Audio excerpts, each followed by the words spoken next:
I used to think stability was the same thing as safety. That if the bills were paid on time, if the fridge was full, if the car started every morning, and the mortgage autopay went through, then everything else would sort itself out. That was the deal I made in my head when I married Mark. He was solid, predictable, the kind of guy who had a spreadsheet for everything and never forgot to move the trash cans back from the curb. When I met him, I was tired of chaos. I was tired of dating men who were exciting but unreliable, men who said big things and then disappeared. Mark showed up, every time. That felt like love back then. We lived in a quiet suburb outside Columbus, Ohio, the kind of place with identical mailboxes and kids riding scooters in the evenings. We bought our house 3 years into the marriage, a beige 2-story with a cracked driveway and a backyard that backed up to a retention pond. Not pretty, but practical. Mark liked practical. He worked in logistics for a regional manufacturing company, climbed his way into management, wore button-downs even on casual Fridays. I worked part-time as a dental hygienist and took care of most of the house stuff. It wasn't glamorous, but it was steady, and steady felt like winning. The cracks didn't come all at once. They never do. At first, it was small things I brushed off because that's what you do when you're invested in a version of your life. He started staying late at work more often. Logistics issues, supply chain messes, end-of-quarter chaos. I nodded and reheated dinner. Then he got really protective of his phone, always face down, always locked. He used to leave it anywhere, like it was just another object. Now it might as well have been a classified document. I noticed, but I told myself I was being paranoid. I didn't want to be the kind of wife who snooped or accused without proof. I had promised myself I wouldn't become that woman. Mark wasn't cruel. That almost made it harder. He still kissed my forehead before bed, still asked if I needed anything from the store, still transferred money into our joint account like clockwork. But there was a distance that wasn't there before, like he was always halfway somewhere else. Conversations became logistical. Who was picking up groceries, whose turn it was to schedule the oil change, whether the water bill seemed higher than usual. We talked a lot, but we didn't say much. I remember one night in particular, because it's burned into my brain now. It was a Thursday, raining hard enough that the streetlights looked smeared. Mark came home close to midnight, soaked, smelling like wet asphalt. He said traffic was a nightmare. I believed him. I always did. But when he took off his jacket, his phone slipped out of the pocket and hit the floor. The screen lit up for half a second before locking again. I didn't see the message, but I saw the notification preview long enough to register a woman's name I didn't recognize. I didn't say anything. I picked up the phone and handed it to him like it was nothing. He thanked me, quick and stiff, then went upstairs to shower. I stood in the kitchen staring at the sink, my heart doing that weird uneven thing like it was tripping over itself. I told myself it could be a coworker, or a client, or someone from his gym. There were so many innocent explanations if I wanted them badly enough. That night, I barely slept. I stared at the ceiling fan and counted rotations until my eyes burned. I thought about my life before Mark, about how messy it had been, how uncertain. I had relied on him to anchor me. That realization made me feel both grateful and deeply uncomfortable. What happens when the anchor starts to drift? The next few weeks were a blur of hyper-awareness. Every sound of his phone buzzing made my stomach clench. Every late night felt heavier than the last. I started noticing patterns I hadn't wanted to see. The way he'd shower as soon as he got home, the way he'd suddenly care about cologne he'd ignored for years, the way he'd smile at his screen in a way he never smiled at me anymore. None of it was definitive, but together it formed something ugly and undeniable. I still didn't confront him. Part of me was afraid of being wrong. A bigger part was afraid of being right. Stability is a powerful drug. It convinces you to accept half-truths because the alternative feels like free-falling without a net. The first real fracture happened on a Saturday morning. I was folding laundry in the living room, the TV on low, when Mark's phone rang from the kitchen counter. He had left it there while mowing the lawn. I didn't mean to look. That's what I tell myself anyway. The caller ID flashed that same woman's name. I felt like the air had been sucked out of the room. It rang and rang until it went to voicemail. Then a text notification popped up immediately after. I didn't open it. I didn't need to. My hands were shaking so badly I had to sit down on the couch. When Mark came back inside, grass stains on his jeans, I asked him who she was. My voice sounded strange to my own ears, like it belonged to someone else. He froze, just for a second, but it was enough. His face shifted into something I'd never seen before. Defensive, cornered. He said she was a coworker going through a rough divorce, that she leaned on him for support, that it was nothing. He said I was overreacting. He said he couldn't believe I didn't trust him. All the classic lines delivered with calm precision. I wanted to believe him so badly that I almost did, but something inside me had already crossed a line it couldn't come back from. After that, everything felt like a performance. We went to a neighbor's barbecue and laughed at the right moments. We sat through a family dinner with his parents and talked about home improvement projects. On the outside, we were the same couple we'd always been. On the inside, I was quietly unraveling. I started checking our bank statements more closely. I noticed charges I couldn't explain, restaurants I'd never been to, gas stations across town, a hotel charge labeled as a conference rate on a weekend he'd said he was visiting a friend. The weight of it all pressed down on me until it was hard to breathe. I didn't feel angry yet. I felt foolish, like I had built my entire sense of security on a man I no longer recognized. I had relied on him for stability, and now that stability felt like a carefully constructed illusion. The night everything truly began to collapse, Mark came home later than ever, nearly 2 a.m. He didn't even bother with an excuse this time. He looked exhausted, hollowed out. I watched him drop his keys on the counter and lean against the wall like he was holding himself upright through sheer will. I knew, in that moment, that whatever secret life he'd been living was getting ready to spill into mine, whether I was ready or not. I didn't say a word. I just stood there in the dim kitchen light, listening to the hum of the refrigerator, realizing that the life I thought I had was already gone. I just hadn't got up to it yet.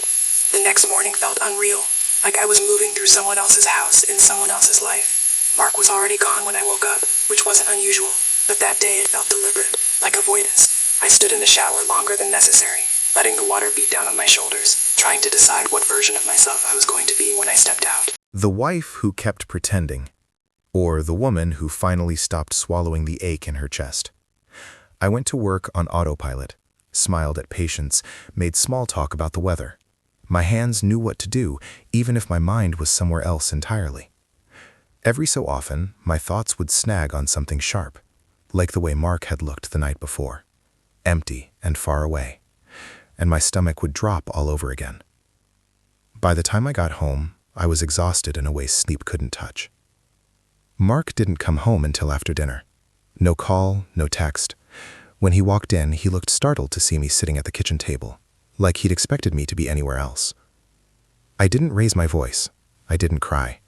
I just asked him to sit down. That scared him more than yelling ever could have. I told him I knew he was lying. I didn't list evidence. I didn't accuse him of specific acts.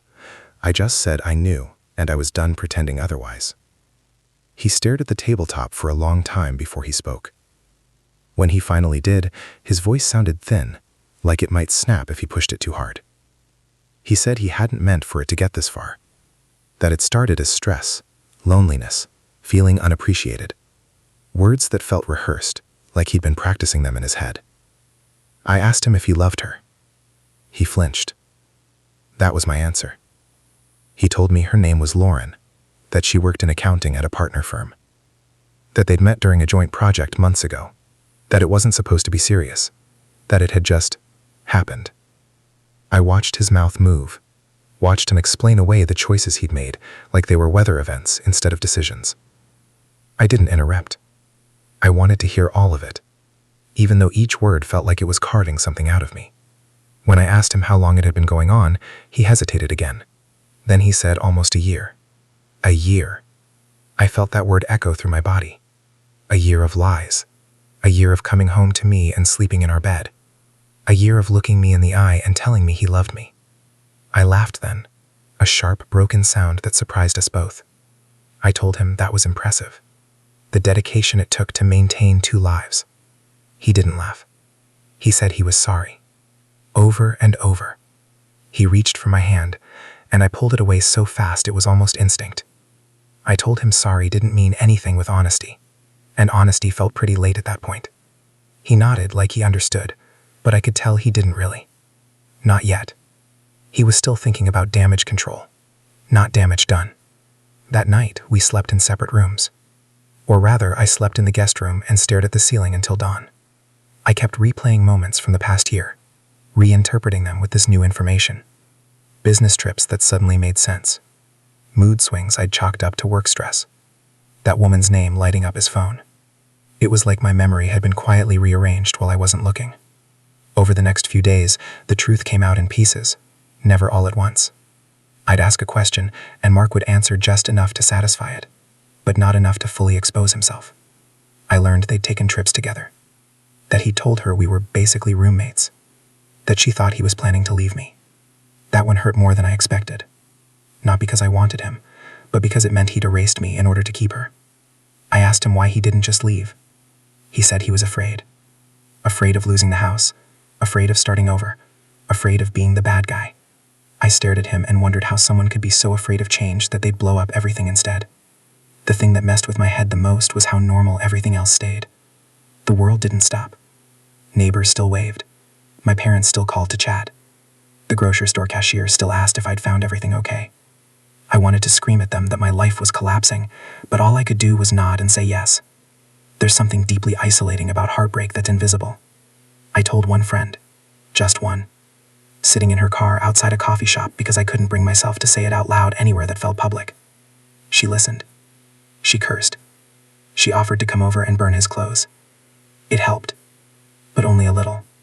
At the end of the day, I still had to go home to him, to the man who had been my anchor and was now the storm.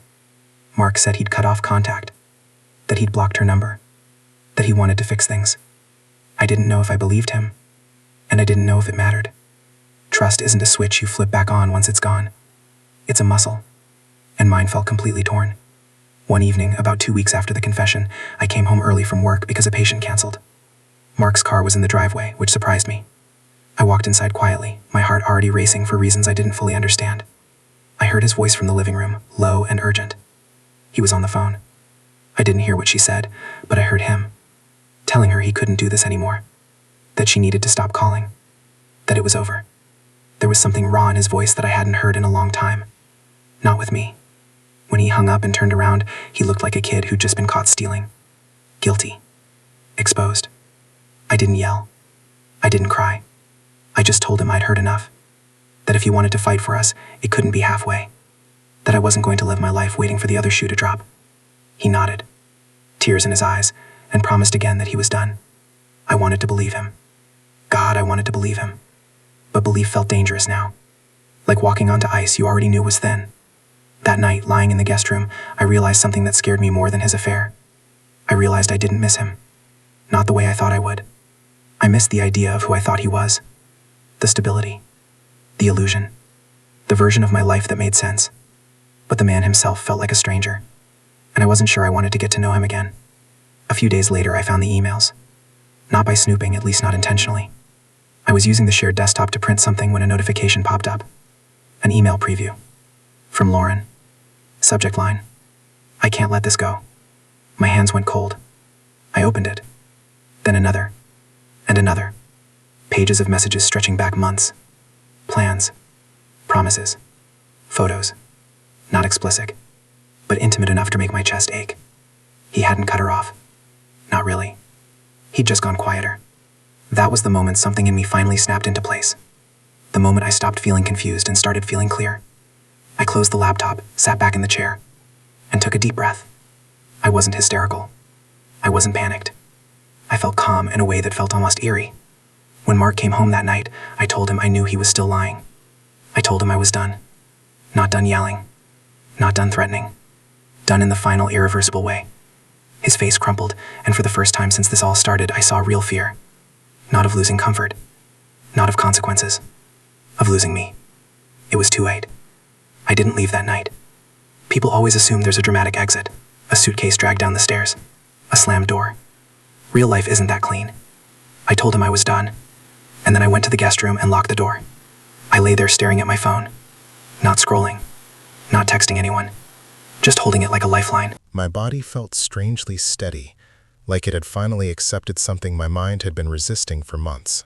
The next morning, we sat at the kitchen table, like strangers forced into a polite truce. The sun was coming through the window, lighting up the dust on the counter, the small chip in my coffee mug. Mark looked wrecked. Red eyes. Unshaven.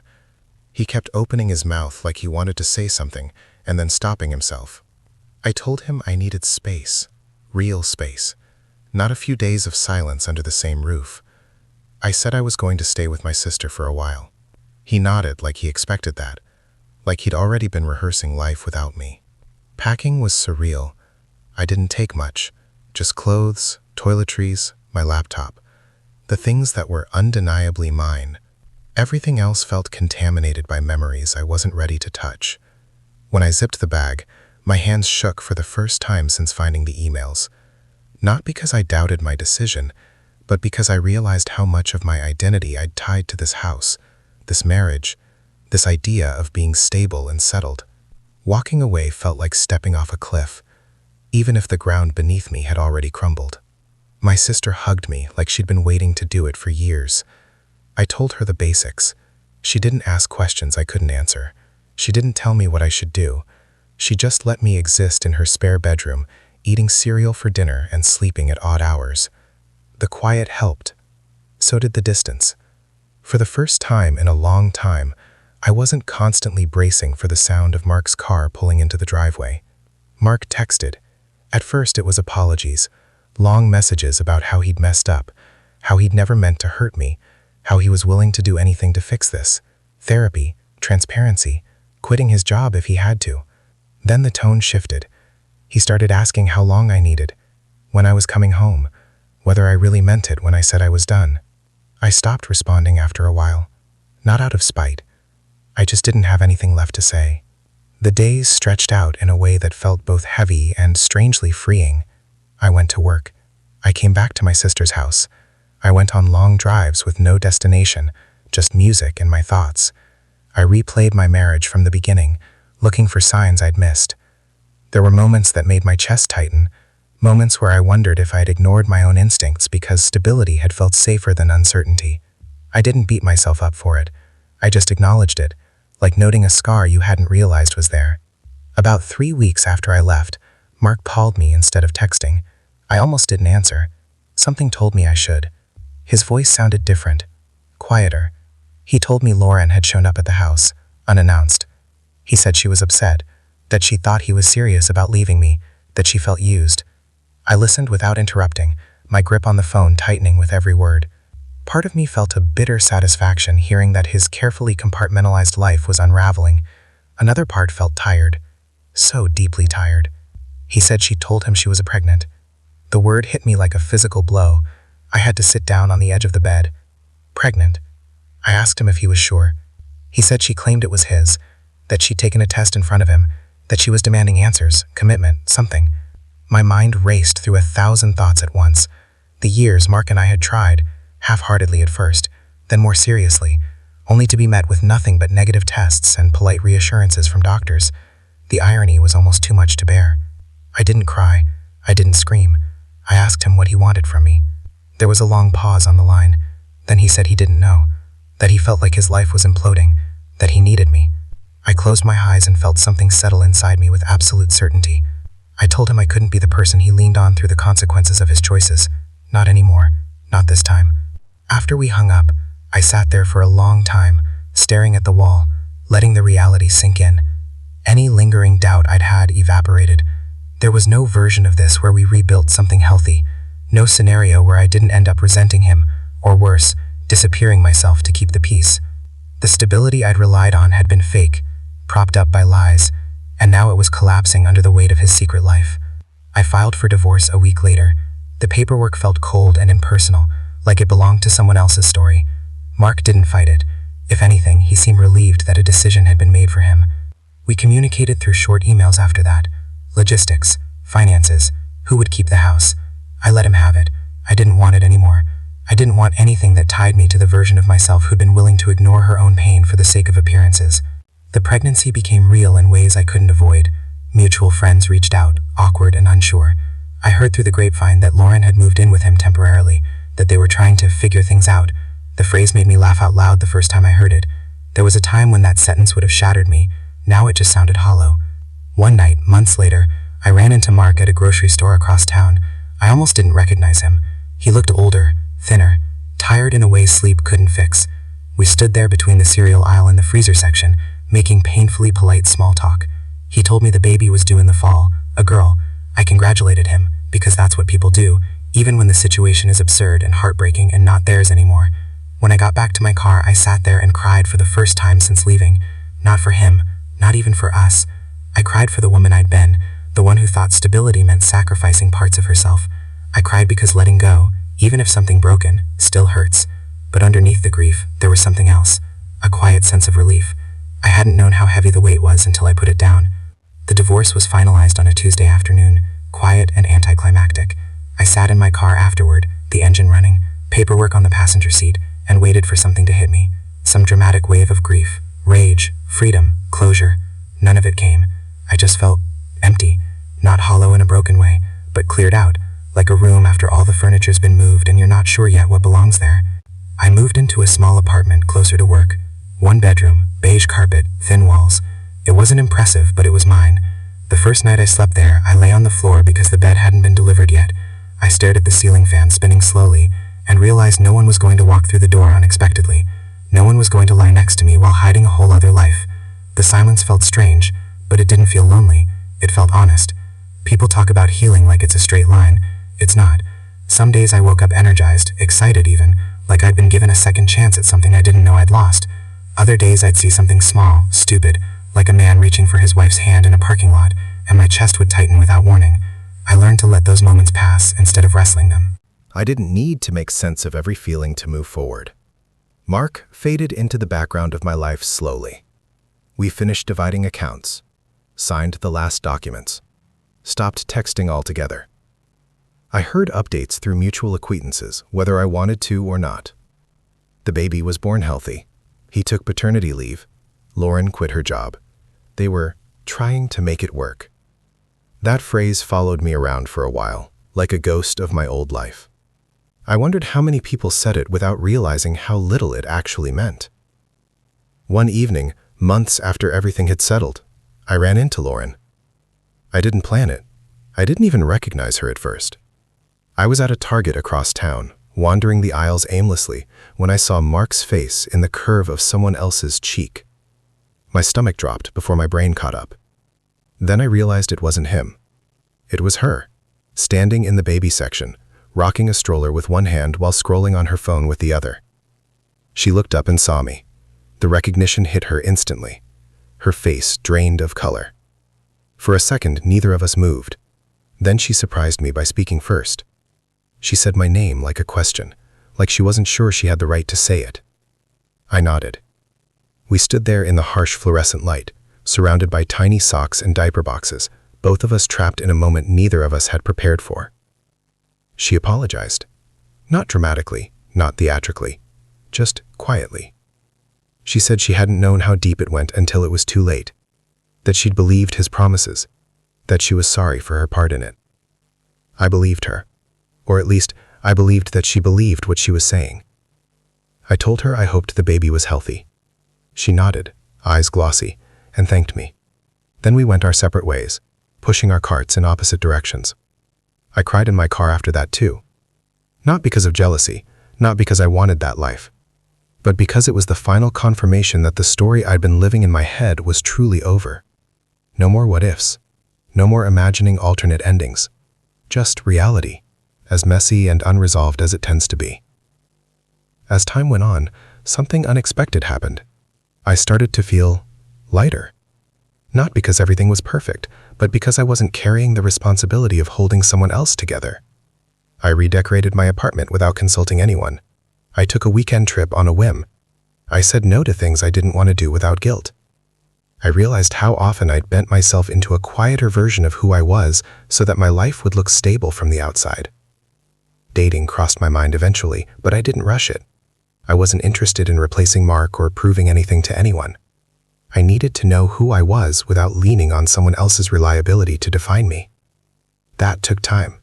It took uncomfortable honesty. It took sitting with myself on Friday nights and not numbing the quiet with distractions. The strangest part was how little anger I felt toward Mark by the end. Not because he didn't deserve it, but because anger would have kept me tied to him. I didn't want that anymore. I saw him clearly now. Not as a villain or a monster, but as a deeply flawed man who'd chosen avoidance over integrity and dragged everyone around him into the fallout. Understanding that didn't excuse what he did, but it freed me from trying to make sense of it. One afternoon, nearly a year after the divorce, I found myself driving past the old neighborhood without meaning to. Same beige houses, same cracked driveways, kids still riding scooters in the evenings. I slowed down as I passed what used to be my home. Mark's truck wasn't there. A different car sat in the driveway, toys scattered across the lawn. The house looked smaller than I remembered, less significant. I didn't stop. I didn't need to. I used to think relying on my husband for stability was a smart choice, a mature one. Now I understand that stability borrowed from someone else is fragile by nature. The moment they shift, the ground disappears beneath you. Real stability, the kind that lasts, has to come from knowing you can survive the fall, that you can lose the life you thought you were building and still stand back up. I didn't come out of this stronger in some dramatic, inspirational way. I came out clearer, quieter, more honest with myself than I'd ever been. I stopped chasing the appearance of a perfect life and started paying attention to whether my life actually felt like mine. Sometimes, late at night, I think about the version of me who sat at that kitchen table, convinced that keeping things together was the same as being loved. I wish I could reach back and tell her she wasn't wrong for wanting stability.